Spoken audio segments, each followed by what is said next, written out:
huge Great Pyramids in Antarctica. They jut out of the ice and snow, and they look perfect, just like those in Egypt. Everyone believed lost cities hid beneath the Antarctic ice, but then IcePod radar pierced 2 miles down and shattered those myths entirely. Instead of stone ruins, scientists discovered 332 pulsing canyons and 85 active lakes teeming with ancient microbes. This 14-million-year-old landscape preserved a primal biosphere, not human bricks. And if you think that's all that was found, you are mistaken, because the odd nature of the prehistoric bacteria fascinated scientists more than the stone pyramids ever did. The myths started with old maps, but with the surfacing of 2025 data, the script is officially rewritten. Map myths exposed. The legend of a frozen civilization didn't actually start with a discovery on the ice, but with a piece of gazelle skin parchment from 1513. This was the Piri Reis map, and for decades, it was the smoking gun for anyone who believed a lost society once lived at the South Pole. The mystery was centered on a stretch of coastline that looked exactly like a subglacial view of Queen Maud Land, appearing completely free of ice. It was a fascinating concept because, if the map was accurate, it meant someone had to have mapped the continent millions of years ago, long before the ice sheet even existed. This was the exact point where the myth took flight, fueled by the idea that ancient technology had somehow survived the deep freeze of history. Now here was the thing that made the whole story fall apart. While researchers like Charles Hapgood argued in 1966 that this was evidence of a crustal shift, the reality was much more grounded in simple human error. When historians looked at the sources Piri Reis used, they realized he had been copying Portuguese charts of the South American coast. The ice-free Antarctica everyone was getting so excited about was actually just the coastline of Brazil and Tierra del Fuego, which had been stretched and bent to fit the edges of the parchment. It was a classic case of mistaken identity that had been dressed up as a prehistoric secret, and it turned out that the Queen Hood Peninsula was just a very poorly drawn version of the tip of South America.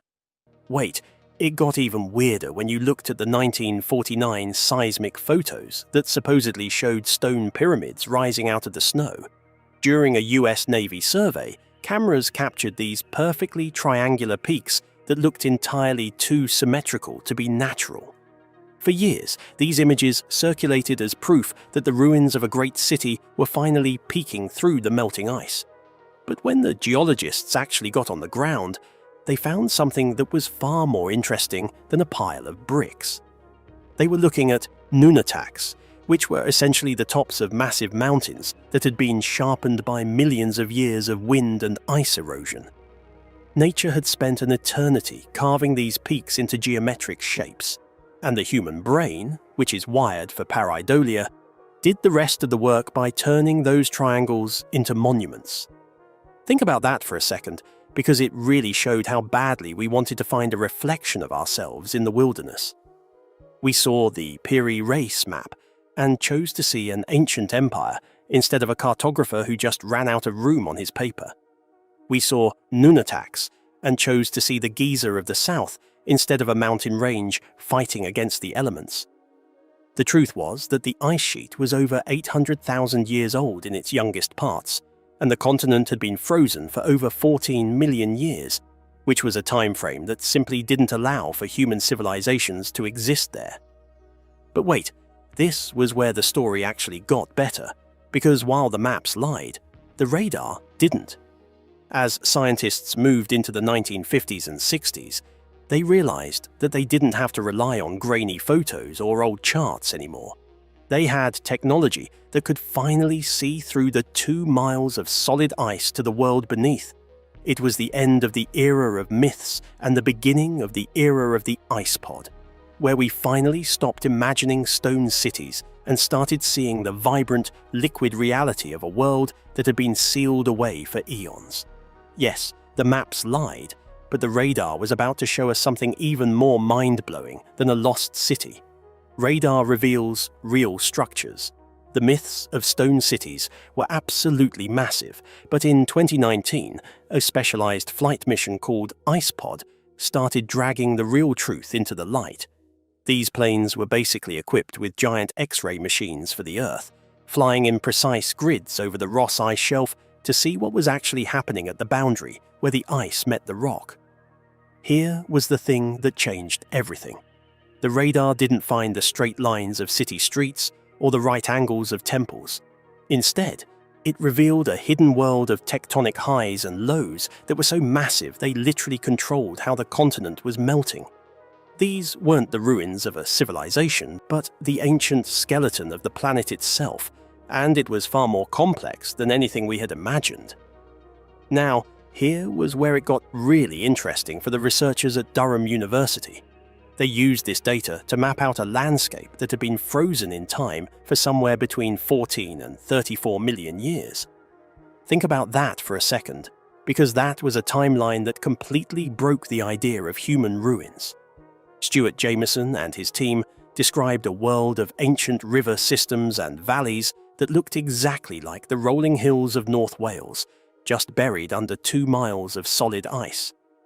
It was a perfectly preserved prehistoric world, and the radar showed that these features were so well defined they almost looked artificial on the initial scans. When the radar hits a sharp ridge or a deep canyon, it creates these echoes called GPR hyperbolas, and if you weren't a geologist, you might have looked at those readouts and thought you were seeing the arched walls of a buried fortress.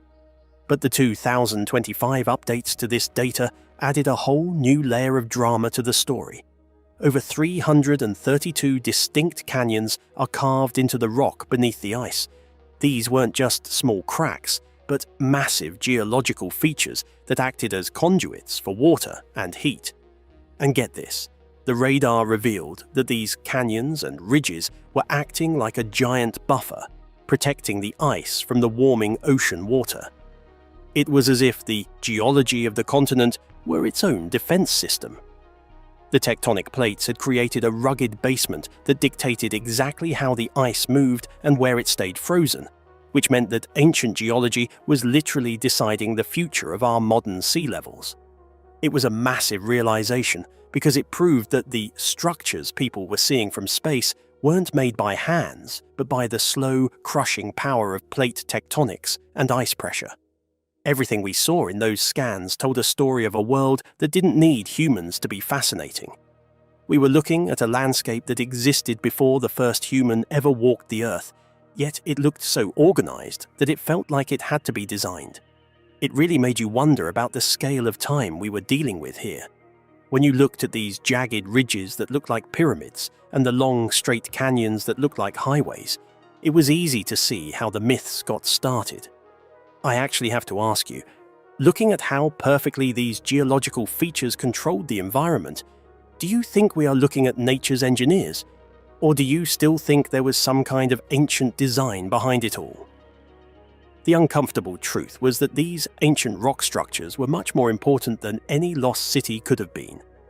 They were the keys to understanding climate change and the stability of the entire planet.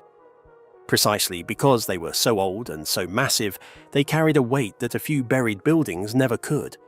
But wait, while the rocks themselves were enduring and silent, the radar also caught something that was pulsing with a very different kind of energy.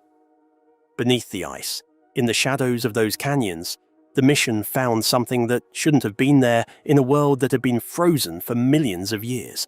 The rocks were just the beginning, but the lakes were where the real life was hiding.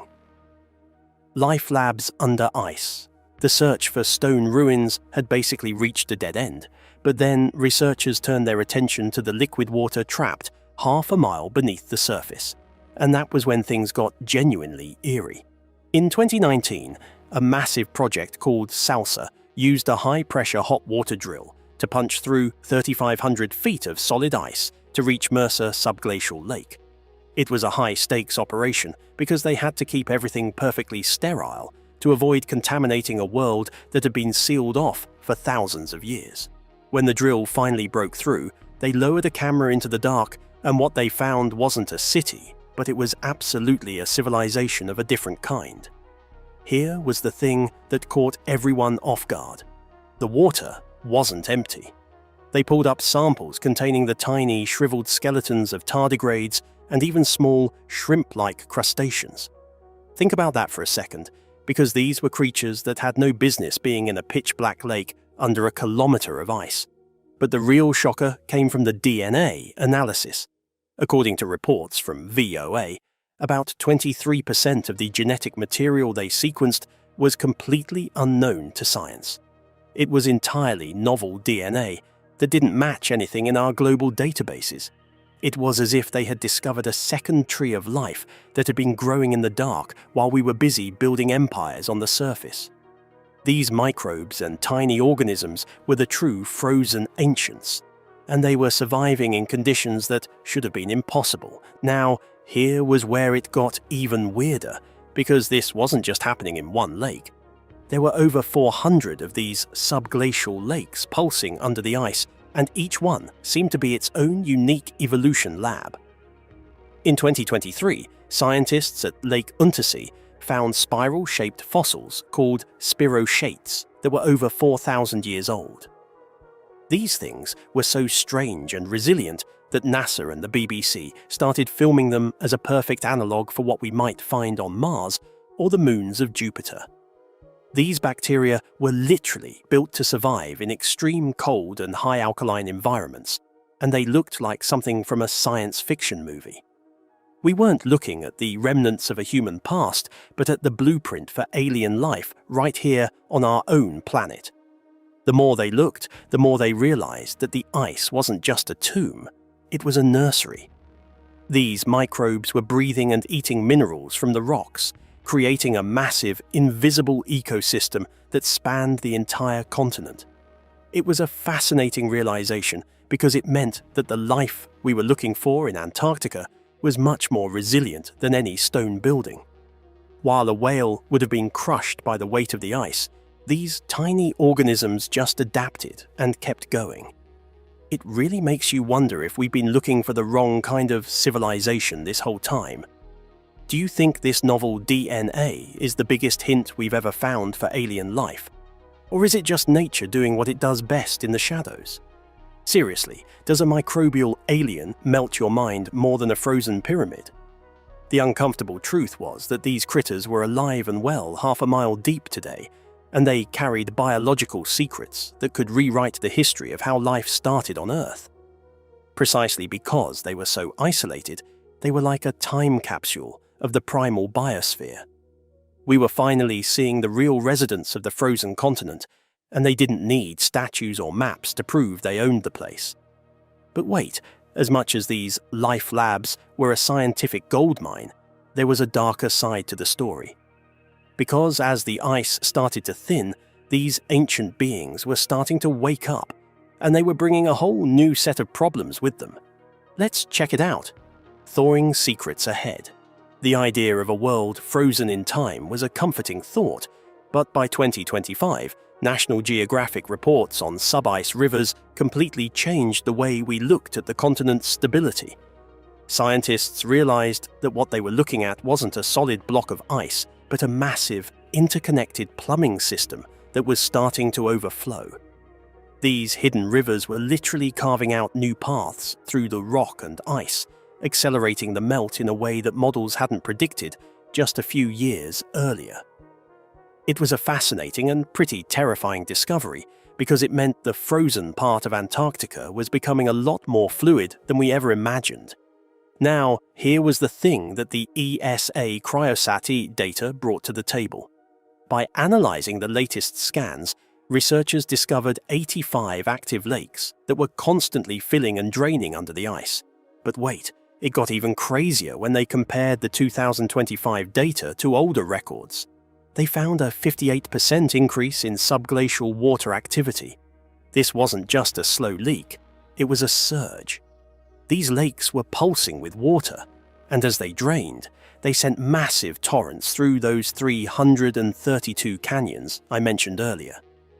Think about that for a second, because that water acted like a lubricant, making it easier for the massive ice sheets above to slide right into the ocean. It was as if the continent had suddenly found a way to grease its own path to the sea. Everything we thought we knew about the 800,000-year stability of the ice sheet started to crumble once these river models came out. For nearly 1 million years, the ice had stayed relatively put, held back by the friction of the rugged rock beneath it. But the 2025 data showed that the rivers were actually starting to perform bank jumps. This was a term the researchers used to describe when a sub-ice river got so full that it spilled over its canyon walls and flooded the surrounding rock. And just like that, the friction was gone. The ice that had been stable for eons started to jump, moving toward the coast at entirely unprecedented speeds. It was a complete breakdown of the ancient system that had kept our sea levels steady for the entirety of human history. Now, here was where it got really personal for anyone living near a coast. These hidden rivers weren't just a curiosity for geologists. They were a direct threat to cities thousands of miles away.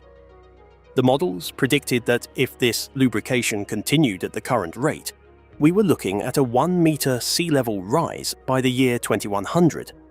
It doesn't sound like much until you realize that a single meter was enough to displace millions of people and swallow up entire neighborhoods in places like Miami, New York, or Shanghai.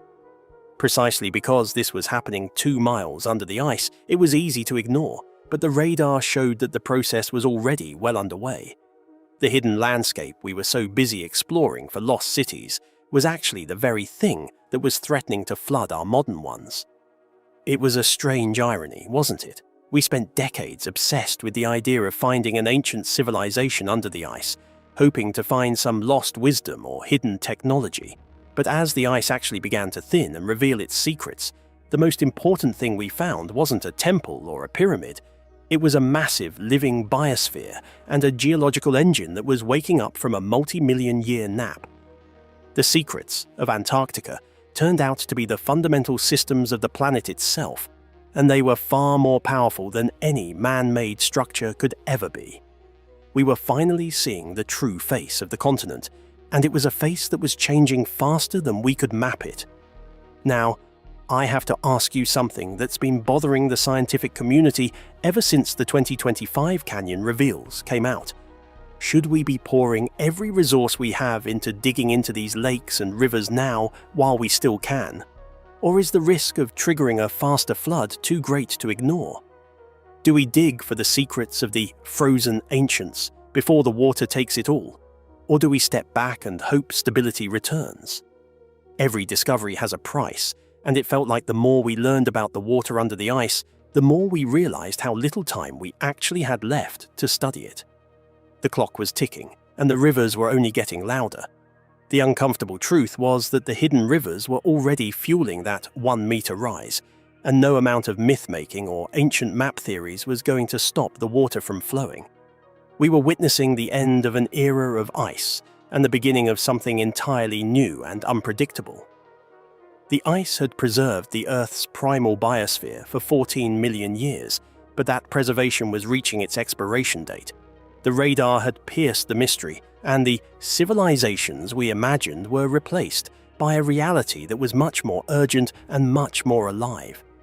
It was a story of a world that didn't need us to be spectacular, but it was a world that we definitely needed to stay frozen in. But as the canyons overflowed and the lakes pulsed with new energy, it was clear that the silence of Antarctica was officially over. Antarctica finally gave up its secrets, but they weren't the stone cities we imagined. Instead, we found a 14-million-year-old landscape with 85 active lakes and a biological blueprint that rewrites our origins. Was the discovery of unknown DNA or those hidden river bank jumps the most shocking reveal? What do you think is still hiding down there?